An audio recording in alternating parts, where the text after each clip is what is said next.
여러분 집에서도 기도 열심히 하고 있어요? 네. 연불 열심히 하십니까? 네. 대답하면서 아예 안 쳐다보시는 분들이 있어요. 둘째는 의식을 갖춘. 수행하려면 기본적으로 뭐가 있어야 돼요? 의식 동그라미 해보실래요? 의식. 위에다 복이라고 적어주세요. 복. 기본적인 복이 있어야 돼요. 여러분들이 이 자리에서 공부할 때에도 복이 있으니까 공부하는 거예요. 무슨 복이 있어야 되냐? 시간 복이 있어야 돼요. 시간 없으면 여기 와서 공부해요? 못해요? 그래서 내가 물어보잖아요. 뭐 집에 할 일 없어요? 시간 복이 있어야 돼요. 둘째, 건강 복이 있어야 돼요. 건강에 와서 공부하잖아요. 스님, 나 세브란스 병원에 있는데 세브란스에서 강의해 주세요 하면 내가 못 가잖아요. 어떻게 세브란스에 가서 강의를 하겠어요? 맞습니까? 네. 예, 그리고 어느 정도 경제복도 있어야 돼요. 먹고 살기 바쁘고 막 장사하고 돈 벌어야 되는데 여기 와서 여유 있게 공부할 시간이 있겠어요? 없겠어요? 그러니까 어느 정도 두루두루 복이 있어야 됩니다. 그 복 중에 가장 기본적인 게 일단 의식을 갖춰야 된다. 기본적인 옷과 먹고 살 수 있는 이런 기본적인 그 자량, 밑바탕이 있어야 된다라는 뜻입니다. 둘째는 옷과 음식을 부족하게 갖추어야 된다. 먼저 옷에 대한 것이 세 가지가 있다. 첫째, 설산대사와 같이. 설산대사, 요 밑에 주에 보이죠? 설산대사가 우리 석가모니 부처님이 머나먼 과거 전생에 설산, 산속에 깊이 들어가서 산에서 사람들하고 모든 인연을 끊고 오로지 산속에서 수행만 하시던 시절이 있었대요. 그 어느 대사의 시기? 설산대사와 같이. 설산대사는 그냥 산에서 혼자서만 지내니까 뭐만 있으면 돼요? 한 벌 옷으로서 몸을 가리면 족하다. 세간에서 속인들과 일반 사람들과 함께 어울리지 않고, 또한 산에서 혼자 수행하니까 어떤 힘이 길러진다? 참고 견디는 힘이 길러지기 때문이다. 두 번째는 가섭존자와 같은 경우이다. 가섭스님, 부처님 10대 제자 중에 가섭스님. 가섭스님은 두타제일이라 불렸어요. 뭐라 불렸다? 두타제일. 여러분 50페이지 잠깐 넘겨보세요. 50페이지 보여요? 50페이지 맨 밑에 보면 16 두타라고 돼 있죠?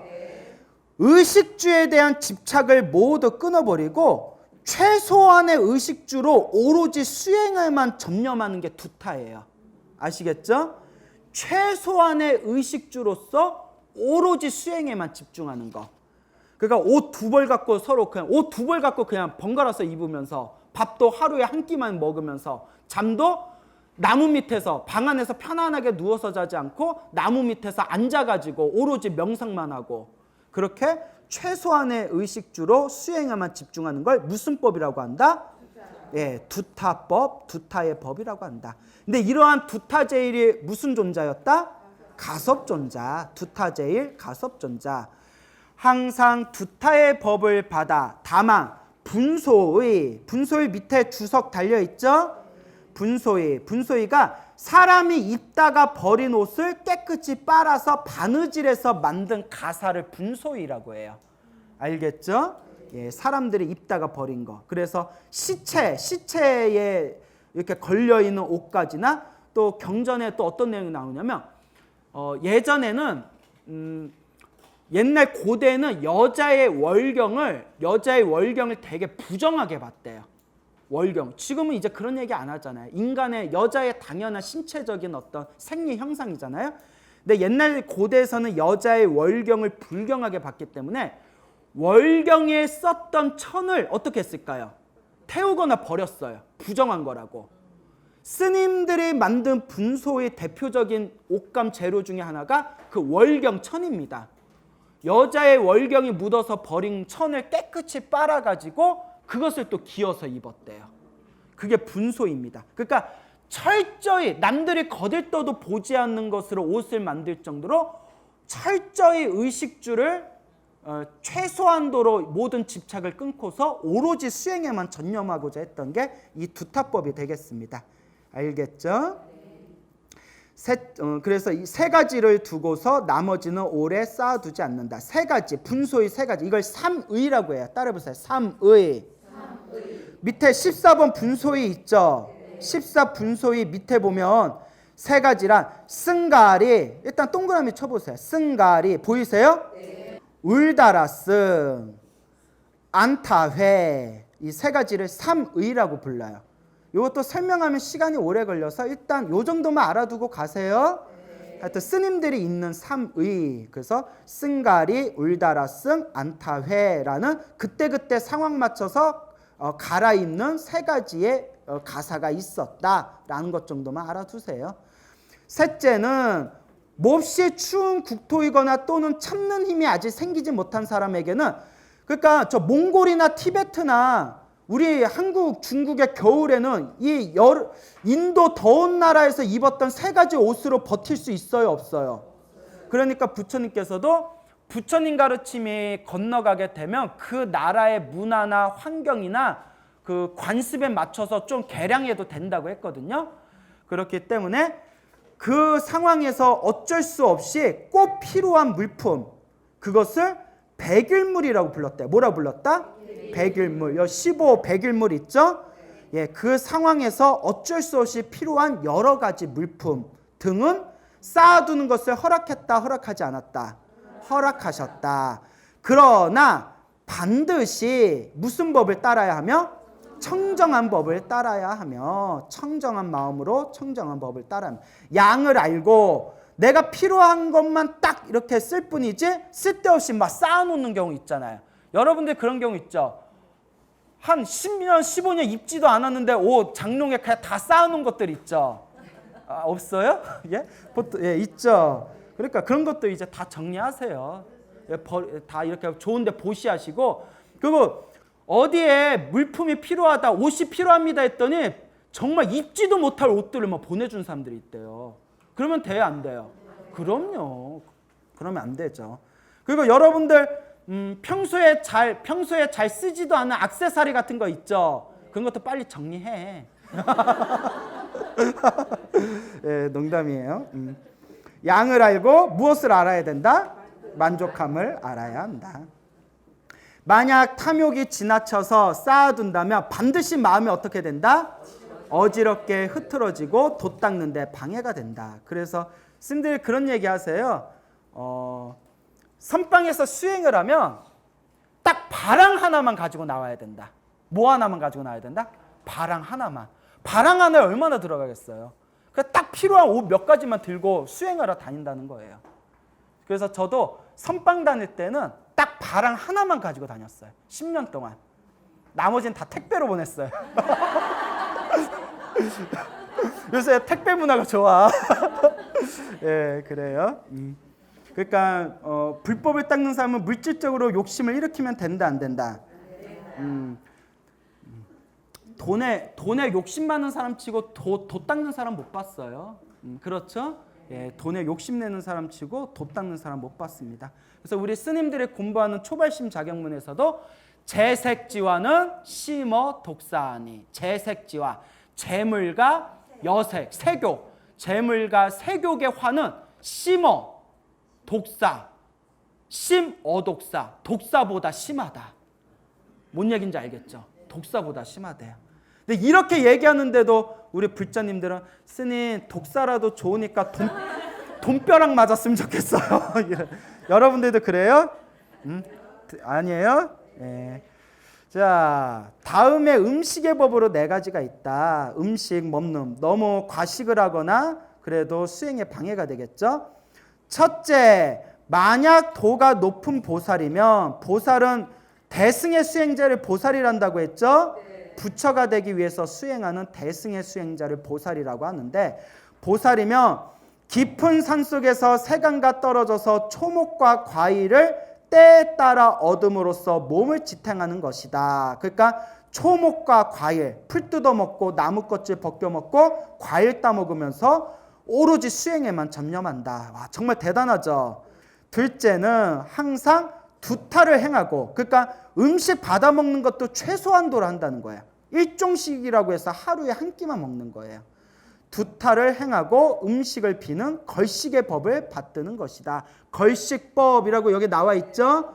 예, 오로지 돛 닦기 위해서 걸식, 밥을 얻어먹는 거지 내 맛을 위해서, 음식의 맛을 구하기 위해서 음식을 먹는 것이 아니다. 자, 능히 네 가지 삿된 생활을 깨뜨리고 바른 생활에 의지하여 스스로 살아가게 하며 몇 가지 삿된 생활? 네 가지 삿된 생활 밑줄 짝. 그 이제 밑에 나와요. 네 가지 삿된 생활로 스스로 살아가는 것에는 당연히 몇 가지가 있다? 예. 1. 무슨 식? 하구식. 2. 안구식. 6. 유구식. 4. 방구식. 이 네 가지 뭐냐? 여기 18번에 돼 있죠? 하구식은 이거 우리 불자들이 잘 봐야 돼요. 잘 보세요. 이 네 가지로 먹고 살면 된다, 안 된다? 안 된다는 거예요. 그러면 이 오로지 신도들에게 걸식, 신도들에게 얻어먹고 사는 거지. 첫째, 하구식. 출가한 사람이 약을 짓거나 곡식, 농사를 짓거나 나무를 가꾸는 거나 그러한 수익 사업을 통해서 음식을 얻는 것은 된다, 안 된다? 안 된다. 안구식. 출가한 사람이 하늘의 천문, 별자리를 보거나 술수 등의 학문으로 음식을 얻어먹는 거 된다, 안 된다?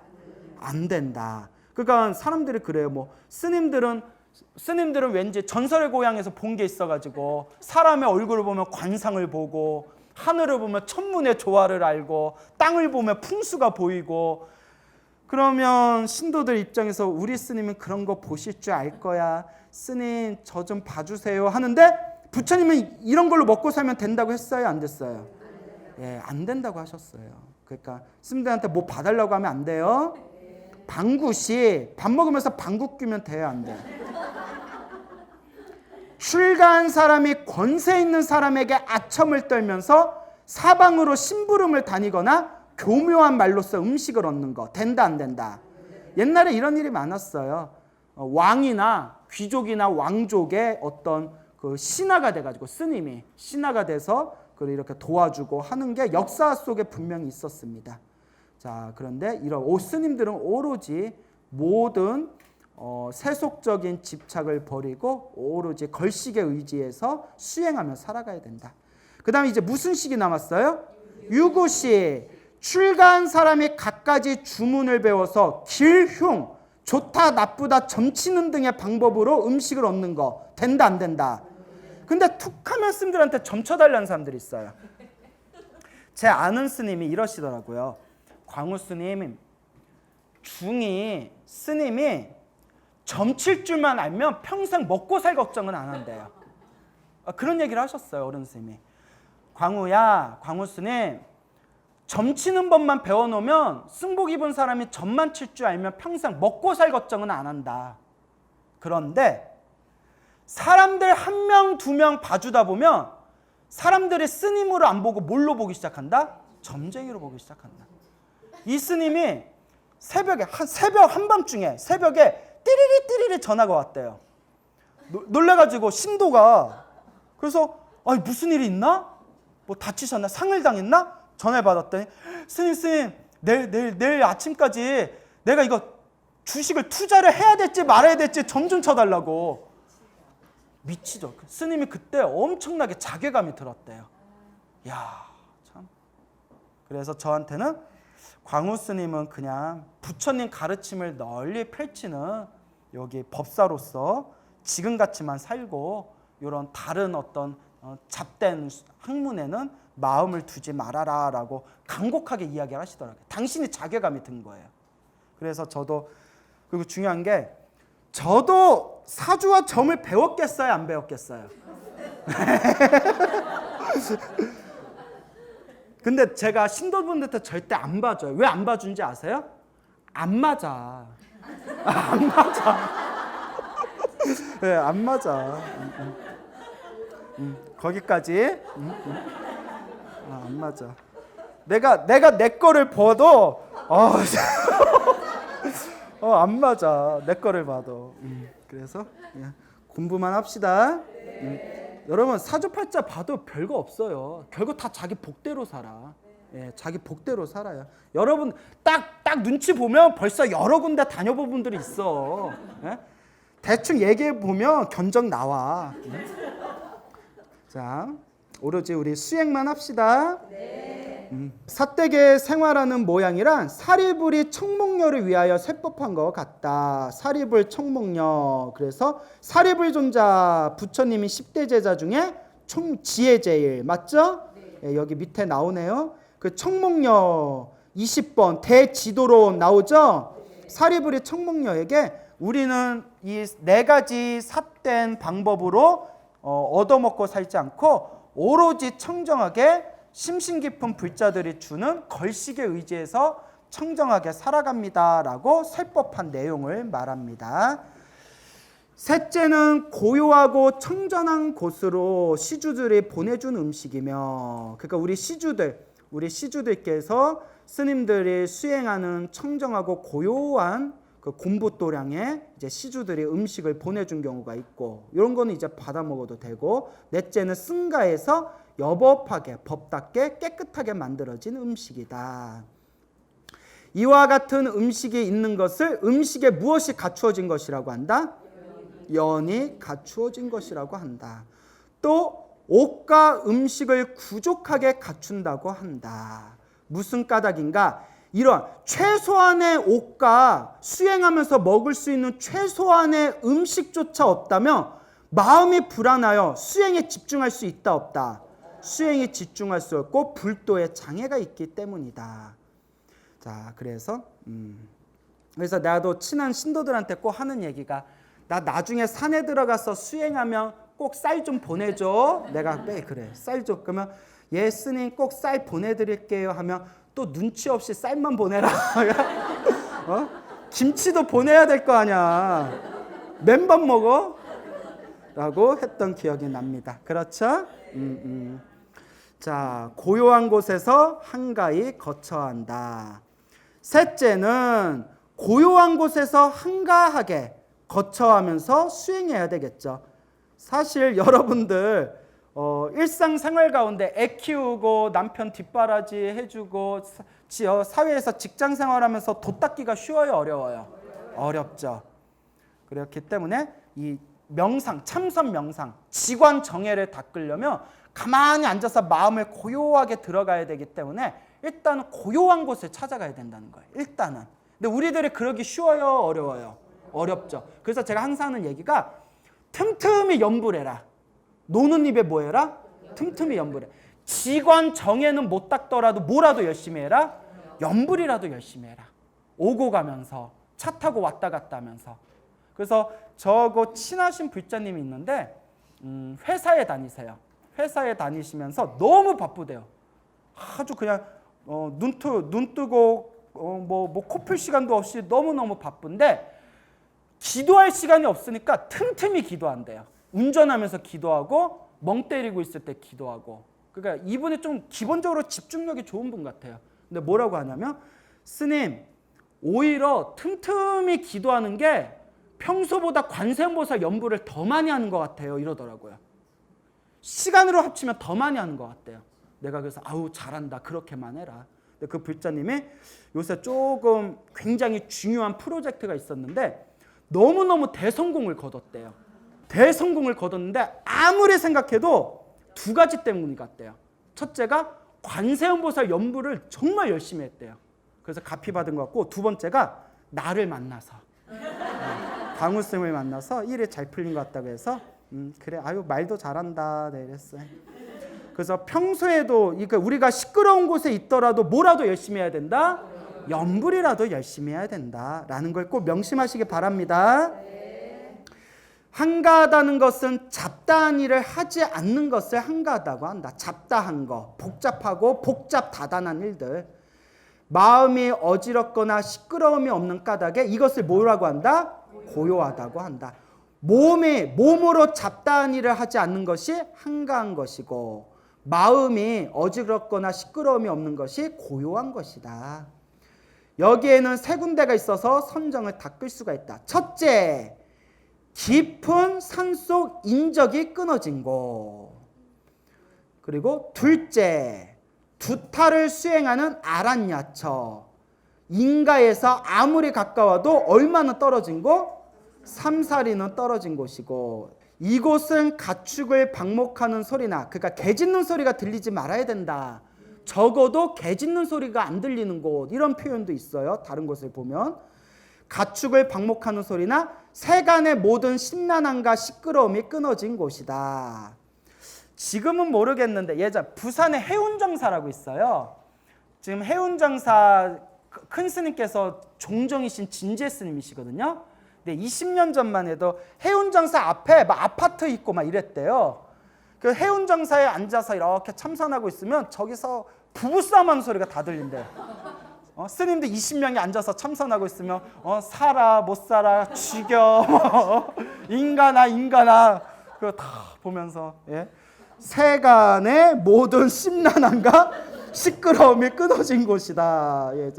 그래서 이제 큰 스님께 가서 큰 스님 참선하고 돛 닦는 곳인데 세속 사람들 목소리가 너무 많이 들립니다 하니까 진재 큰 스님이 하신 말씀이 네 마음의 심란함을 끊어라 라는 그런 말씀을 남기셨대. 네 마음의 심란함을 끊어라. 셋째, 속인들의 집으로부터 멀리 떨어진 곳인 천정한 절 아니다. 가람. 이 모두를 고요한 곳에서 한가롭게 거처하는 것이라고 한다. 라고 돼 있죠. 주변 욕물을 그만두어라. 이제 잡다한 주변 욕물을 그만두어라. 넷째는 모든 그러니까 주변 환경의 욕물을 그만두는 것이다. 첫째, 네 가지가 있다. 첫째, 일상생활을 살아가는데 필요한 욕물을 그만두고 세속의 사업을 하지 않는 것이다. 여러분 어떻게 먹고 살아? 그러니까 이거 누구 입장에서 얘기하는 거예요? 스님들 입장에서 얘기하는 거예요. 출가승려 입장에서. 여러분 이거 보고 따라하면 안 돼요. 여러분들 먹고 살아야지. 둘째, 대인관계의 주변 욕물을 그만두고 쉬는 것이다. 대인관계 다 끊어. 어머 철수 엄마 나 얼마 있으면 우리 애 결혼하잖아. 와줄 거지? 안 돼. 우리 스님이 그러는데 대인관계 다 끊으랬어. 사이비 종교가 이렇게 시킨대요. 대인관계를 다 끊고 오로지 자기만 의지하게 만든대요. 나도 작전 한번 펴? 대인관계의 주변 욕물을 그만두고 쉬는 것이다. 속인 친구, 친척, 지인들을 찾아다니지 않으며 사람들 간의 왕래를 끊는 것이다. 누구 입장에서? 스님 입장에서 하는 얘기예요. 여러분 큰일 나요. 셋째, 만드는 재주, 교묘한 기술 등의 주변 욕물을 그만둔다. 세간의 공장, 기술, 의방, 의술이죠. 약 짓고 의술, 의학, 부적 만드는 일, 점치는 일, 글 쓰는 거, 산수 등의 일을 하지 않는 것이다. 그러니까 모든 세속적인 기술을 다 버리고 뭐에만 집중해라? 수행에만 집중해라. 누구 입장에서? 스님들 입장에서. 넷째, 학문의 제반 욕물을 그만두는 것인데 읽고 외우는 것과 듣고 배우는 것들을 모두 다 버리는 것이다. 그러니까 오로지 읽고 외우고 듣고 배우는 것은 오직 뭐밖에 할 수 없다? 부처님 법을 배우고 듣는 것. 이것들을 연의 욕물을 그만두는 것이라고 한다. 무슨 까닭인가? 만약 연관된 욕무가 많으면 바로 불도 수행을 폐하게 되고 마음이 심란하여 수습하기가 어렵기 때문이다. 맞아요. 특히 거사님들한테 직접 들은 얘기인데 불교가 너무 좋아가지고 불교대학 다니면서 불교 공부하거나 큰 스님 찾아가서 참선 공부하는데 먹고 사는 것 때문에 중간에 끊어지는 분들이 너무 많아요. 근데 그분들 입장에서 어쩔 수 없어요. 처자식이 있잖아요. 그렇기 때문에 실제로 우리 주변에 많은 분들을 보면 정말 공부하고 싶은데 어쩔 수 없이 먹고 사는 여러 가지 사회활동 때문에 하고 있던 공부를 내려놓는 경우가 많습니다. 근데 지금 나와 있는 이 네 가지는 누구 입장에서? 스님 입장에서. 또 여러분들이 하기에는 무리수죠. 자, 마지막입니다. 다섯째는 누구를 가까이 하는 것이다? 선지식을 가까이 하는 것이다. 여러분, 복 중에 최고 복이 선지식 만나는 복이래요. 우리가 의지할 최고의 선지식은 누구죠? 아니, 저분 정치하셔야겠다. 거기서 광우스미 왜 나와? 응? 뭐 기분이 나쁘진 않은데 그런 거 대놓고 얘기하지 말고 인터넷에 올려줘. 자, 우리의 최고의 선지식은 부처님이죠. 부처님의 법을 공부하는 거.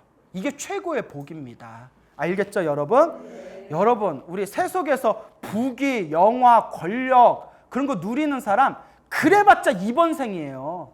이번 생에 볶아 먹으면 다음 생에 싸그리 어디로 태어날지 모릅니다. 근데 지금 우리가 이번 생에 가진 거는 없고 가난하고 권력과 명예가 없다더라도 부처님은 분명히 최고의 복은 무슨 복이라고 했다? 그렇죠. 부처님의 가르침을 만난 거. 이게 최고의 복이라고 했습니다. 그러니까 우리 열심히 공부합시다. 다섯째는 선지식을 가까이 하는 것이다. 선지식은 어떤 분이 선지식이냐. 여기 26번에 쭉 나오죠? 예, 26번 쭉 나오니까 한번 읽어보세요. 그래서 선지식은 한마디로 선이 착할 선자, 좋을 선자예요. 좋다, 착하다. 지식은 알미예요. 암. 야, 너 지식이 많다. 너 아는 게 많다. 그러니까 선지식은 나를 좋은 길로 이끌어주는 분. 좋은 지식, 착한 지식을 주시는 분이에요. 세상에서 가장 좋은 지식, 착한 지식이 뭘까요? 불법이잖아요. 불법. 그래서 나에게 불법을 인도해 주시는 좋은 도반, 좋은 스승이 선지식이다. 선지식에는 몇이 있다? 셋이 있다. 첫째는 외부로부터 보호하여 주는 선지식.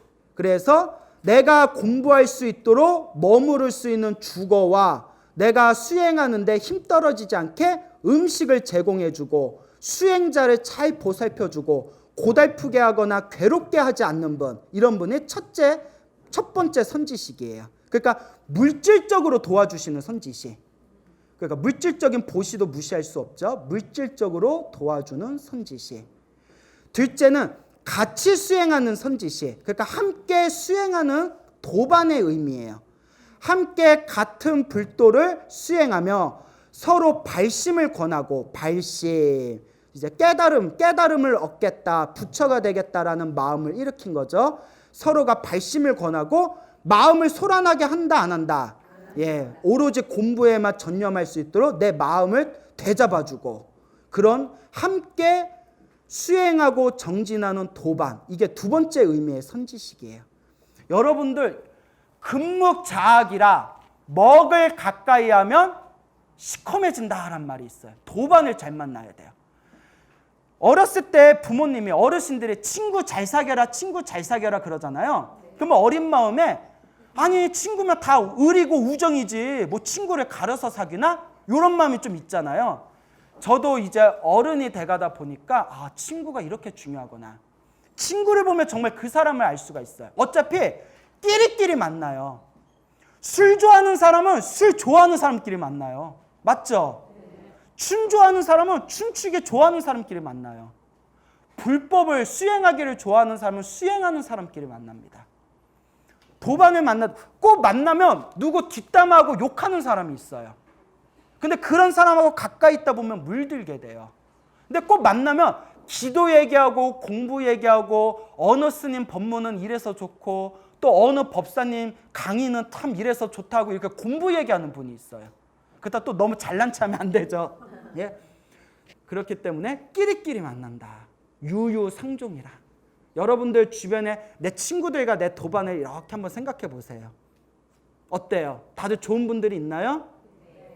셋째는 가르쳐주는 선지식. 그러니까 첫째 선지식은 이제 물질적으로 이렇게 도와주시는 선지식. 그러니까 스님 입장에서 보면 신도들이겠죠. 제가 신도들. 둘째 선지식은 같이 수행하는 도반이라는 의미. 셋째 선지식은 나를 가르쳐주는 스승님. 안과 밖의 모든 방편. 방편은 방편 동그라미. 편리한 방법이란 뜻이야. 편리한 방법. 내가 어떠한 목적지에 이르기 위해서 그 목적지에 가기 위한 편리한 방법을 방편법이라고 해요. 방편. 그리고 수많은 방편과 선정의 법문으로서 가르쳐 보여주고 이익과 기쁨을 준다. 이것으로 5가지 연을 갖추는 일을 간략히 밝혔다라고 돼 있네요. 자, 그래서 여기서는 이제 5가지를 얘기했는데 옛날부터 스승들께서는 이런 얘기를 많이 하십니다. 첫째 필요한 게 첫째, 좋은 스승을 만나는 거. 그다음에 좋은 도반을 만나는 거. 맞습니까? 네. 그다음에 좋은 도량을 만나는 거. 좋은 스승 만나고 좋은 도반 만나도 도량이 있어야 수행하잖아요. 좋은 도반을 만나는 거. 그다음에 자기 스스로 수행을 꾸준히 할 수 있는 복을 갖추는 거. 이게 4번째예요. 자기 스스로 수행할 수 있는 복을 갖추는 거. 그다음에 이 5가지가 참 이게 어려워요. 이 5가지가 무엇이냐? 복 중에서 꾸준히 할 수 있는 복이 필요하대요. 뭐 할 수 있는 복? 근데 우리 중생들 수준 보면 일주일은 열심히 수행했다가 2주는 풀어져 버리고 한 달 동안 열심히 닦다가 또 몇 달 동안은 풀어지는 게 있거든요. 그래서 꾸준히 밀고 가는 게 필요하대요. 그게 6바람일 중에 정진이에요. 정진바람에 꾸준하게 밀고 가는 거. 그래서 이와 같은 우리가 수행을 하면서 필요한 조건들이 있다라는 것을 꼭 명심하시기 바랍니다.